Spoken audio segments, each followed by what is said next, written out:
வணக்கம். தமிழ் இந்து திசையில் மகளிருக்கான பகுதி என்ற ஒரு 2 பக்கம் எப்பயும் ஒதுக்குவாங்க. அதில் தொடர்பா கட்டுரைகள், பல்வித கருத்துக்கள், சிறுகதைகள் என்று மகளிர் முன்னேற்றம் தொடர்பாக அந்த கருத்து இருக்கும். இதில் புதிதாக என்னன்னா, வாசகர்கள் பொதுவெளியில் கண்டுபிடிக்க முடியாத வகையில் பெண்களுக்கு இழைக்கப்படும் ஒரு பாகுபாடை பற்றிய செய்திகளை, சுவாரஸ்யமான செய்திகளை அனுப்ப வேண்டும் என்று ஒரு பகுதி ஒதுக்கியிருங்க. அதில் ஒரு காரணம் பார்த்தீங்கன்னா, சிறப்பா இருக்கும். அது என்னென்னா, ஷகிலா இப்ராஹிம் வேம்பார் என்ற ஊர்லேருந்து ஒரு கருத்து என்ன சொல்கிறாங்கன்னா, பள்ளியில் ஆசிரியர் வருகை பதிவேடு எடுக்கும் பொழுது அப்படின்னு ஒரு கார்டன் போகுது. அப்படியே பள்ளியில் ஒரு ஆசிரியர் வருகை பதிவு எடுக்கிறாரு.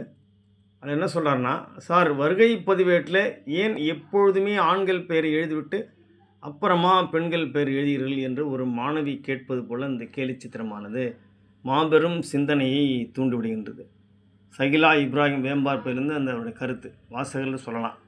எப்படி நம்ம கண்ணுக்கு தெரியாமல் மிக நுட்பமாக டிஸ்கிரிமினேஷன் பாகுபாடு இருப்பதை வாசகர்கள் உணர்வதை சுட்டி காட்ட வேண்டும் என்று.